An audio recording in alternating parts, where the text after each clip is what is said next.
جو ہم نے معیار بنایا ہے، ان معیاروں کو ہٹائیے، صحیح نہیں ہے یہ۔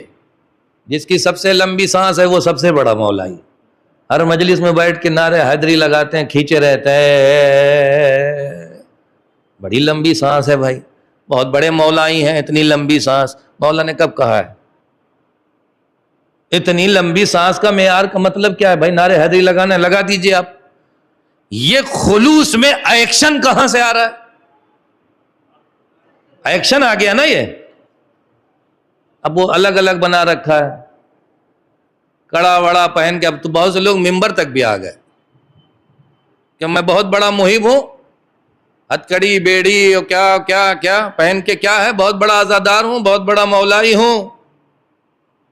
مولائی ثابت کرنے کے لیے کردار پیش کرنا پڑتا ہے، ایکشن مارنے کی ضرورت نہیں ہوتی۔ ایکشن کسی اور انڈسٹری کا کام ہے، حسین کی انڈسٹری میں اخلاق و کردار چاہیے۔ اب میں کہاں تک لے کے جاؤں آپ کو کہ اس زلفیں بڑھا لی، 10-12 انگوٹھی پہن لی اور خاص شکل میں چلنے لگا، مولائی ہے، ملنگ ہے، ملنگ مولا کا نہائے نہیں ہے 6 مہینے سے۔ مولا نے کہا نظافت من الایمان، صاف ستھرا تو رکھو، کم سے کم شکل سے لگے تو کہ ہمارے محب ہو۔ تم نے نظافتوں کو کثافت میں تبدیل کر دیا۔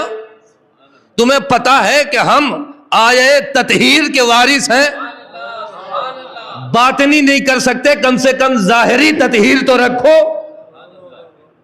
شکل بنا کے بھائی، ہمارا مذہب صورت کا مذہب ہے ہی نہیں، ہمارا مذہب سیرت کا مذہب ہے، ہمارا مذہب کردار کا مذہب ہے۔ ہمارے یہاں صورت نہیں دیکھی جاتی، ایکشن نہیں دیکھا جاتا۔ اب یہ ایکشن جو ہے نا، پہلے نیچے سے بڑھتے بڑھتے اب ممبروں پہ بھی آ گیا ہے، نوحہ خانوں میں بھی آ گیا ہے۔ اللہ خیر کرے اگر ہم اصلاح کے لیے نہ اٹھے تو، اور ہمیں اصلاح کے لیے اس لیے اٹھنا ہے کہ امام حسین نے کہا انما خرجت لطلب الاصلاح فی امت جدی، میں کربلا جا رہا ہوں اپنے جد کی امت کی اصلاح کے لیے۔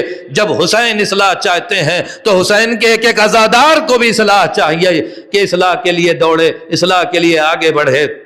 اے میرے عزیزوں اور دوستو، آئیے اخلاق سے، کردار سے۔ اب ایسے ایسے نوحے بھی آ گئے ہیں نا کہ سن کے تشخیص دینا پڑتا ہے کہ نوحہ تھا کہ گانا تھا۔ جب تک نہ سنے، ڈھم ڈھم میں ایسا ماحول بن جاتا ہے کہ آدمی تشخیص نہ دے سکے نوحہ ہے کہ گانا ہے۔ تو جب مصرے آتے ہیں تب سمجھ میں آتا ہے اچھا نہیں، نوحہ ہی ہے بھائی، نوحہ ہی۔ اب آپ ہم سے زیادہ سنتے ہوں گے، تو یہ کیوں ہو رہا ہے؟ اس لیے کہ ہم نے بولنا چھوڑ دیا۔ ہم سے کیا مطلب، ہم نیوٹرل آدمی، ہم بول دیں کہیں اگلے سال مغل مسجد والے نہ پڑھائیں، رازق اللہ ہے یا مغل مسجد والے ہیں؟ اور اگر اللہ سے اتنا بھروسہ ہٹ گیا ہے تو مجلسیں پڑھنا چھوڑو، قوالی پڑھنا شروع کرو۔ صلوات پڑھ دیں محمد اور آل محمد۔